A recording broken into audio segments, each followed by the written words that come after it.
Hello friends, आज हम बात करेंगे भारत स्थिति के बारे में, जो कि भूगोल का चैप्टर 1 है क्लास 9th का। इसमें हम पढ़ेंगे कि भारत का विस्तार क्या है और वो कहाँ तक फैला हुआ है, और भारत को पूरी दुनिया में कौन सा स्थान मिला हुआ है।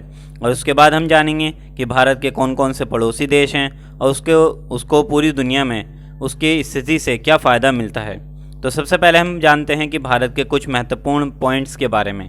पहला पॉइंट है आपका कि भारत का जो विस्तार है, उत्तर में कश्मीर से लेकर दक्षिण में कन्याकुमारी तक तथा पूर्व में अरुणाचल प्रदेश से पश्चिम में गुजरात तक फैला हुआ है। और उसके बाद दूसरा पॉइंट आपका है, भारत की जो सीमा है समुद्र की तरफ, यानी कि 12 समुद्री मील, ये लगभग 21.9 किलोमीटर तक, यानी कि समुद्र में भारत की जो मेन सीमा है वहाँ से 21.9 किलोमीटर तक भारत अपनी सीमा मापता है। उसके बाद भारत उत्तर से दक्षिण तक की जो दूरी है वो है लगभग 3214 किलोमीटर, और पूर्व से पश्चिम तक जो इसकी दूरी है वो लगभग है 2933 किलोमीटर। यानी कि कन्याकुमारी से लेकर कश्मीर तक जो इसकी दूरी है वो है आपकी 3200 किलोमीटर, और गुजरात से लेकर अरुणाचल प्रदेश तक जो इसकी दूरी है वो है 2933 किलोमीटर। इसके साथ साथ अगर हम बात करें इसकी तट रेखा की, तो भारत की जो संपूर्ण तट रेखा है वो लगभग द्वीप के साथ, द्वीप यानी कि इसके जो दो द्वीप हैं अंडमान निकोबार और लक्षद्वीप, उन दोनों को मिलाकर अगर हम बात करें तो इसकी जो तट रेखा है वो लगभग 7517 किलोमीटर है। उसके बाद जो भारत का क्षेत्रफल है, यानी कि जो भारत का टोटल एरिया है, उस क्षेत्रफल है वो लगभग है आपका 32.8 लाख वर्ग किलोमीटर, जो कि पूरी दुनिया में लगभग 2.4% भारत के पास है। श्रीलंका और मालदीव हिंद महासागर में इसके दो ऐसे पड़ोसी देश हैं जो द्वीप माने जाते हैं। द्वीप कहते हैं वो उस हिस्से को जो चारों तरफ से पानी से घिरा होता है, इसीलिए श्रीलंका और मालदीव हिंद महासागर में भारत के दो पड़ोसी देश भी हैं और दो द्वीपीय देश भी हैं।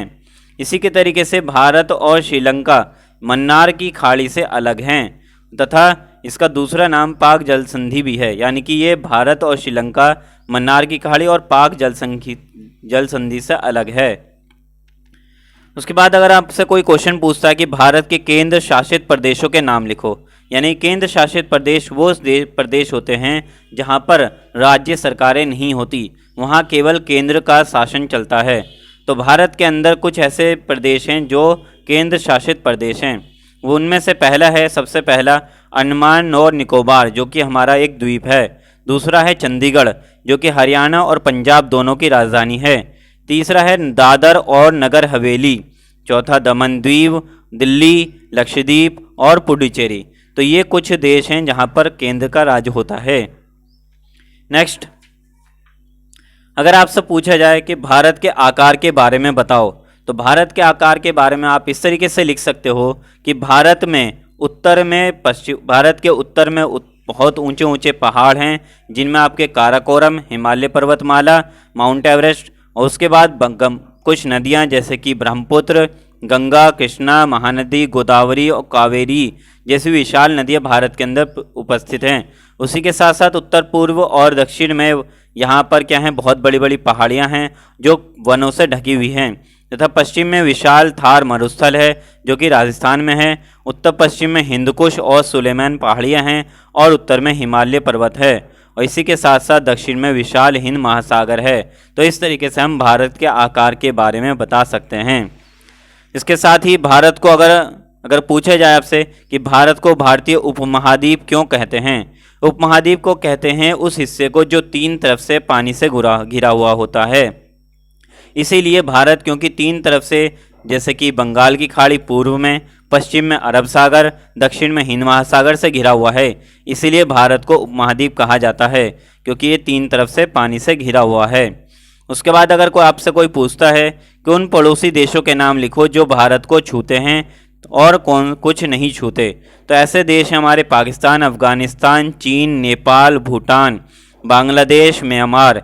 ये ऐसे देश हैं जो भारत को किसी न किसी तरीके से छूते हैं, यानी कि लगभग ज़मीनी तरीके से इसको छुआ जाता है। लेकिन श्रीलंका और मालदीव ऐसे देश हैं जो भारत को बिल्कुल भी टच नहीं करते, यानी कि छूते नहीं हैं। इसी तरीके से अगला आपका क्वेश्चन हो सकता है कि भारत के पहाड़ी दर्रों के नाम लिखो। पहाड़ी दर्रे उन हिस्सों को कहा जाता है जहाँ पर हम एक देश से दूसरे देश पहाड़ों के बीच से होकर गुजर सकते हैं, उन्हें पहाड़ी दर्रा बोला जाता है। तो भारत के अंदर खैबर, नथुला, बोलन, शिपकिला और बॉमडिला ये वो पहाड़ी दर्रे हैं जहाँ पर हम आसानी से एक देश से दूसरे देश में जा सकते हैं। इसी तरीके से अगर आपसे कोई पूछता है कि भारत में हिमालय का क्या महत्वपूर्ण योगदान है, यानी कि जो हमारा भारत हिमालय हमारे ऊपर है, इसका हमें क्या फ़ायदा मिलता है।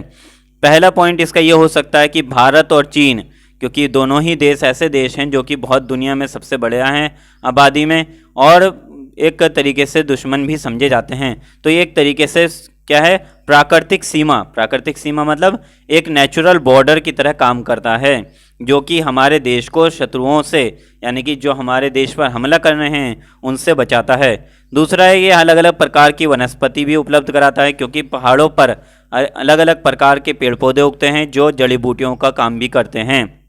इसी तरीके से भारत के हिमालय में बहुत चोटियां ऐसी हैं जो पूरी तरीके से बर्फ़ से ढकी हुई हैं, जिस वजह से उसे पूरे साल लगभग पानी मिलता रहता है और इस तरीके से यहाँ पर कभी भी कोई भी नदी में सूखने की गुंजाइश नहीं हो पाती है। तो इस तरीके से भारत जो है हिमालय में एक महत्वपूर्ण योगदान रखता है।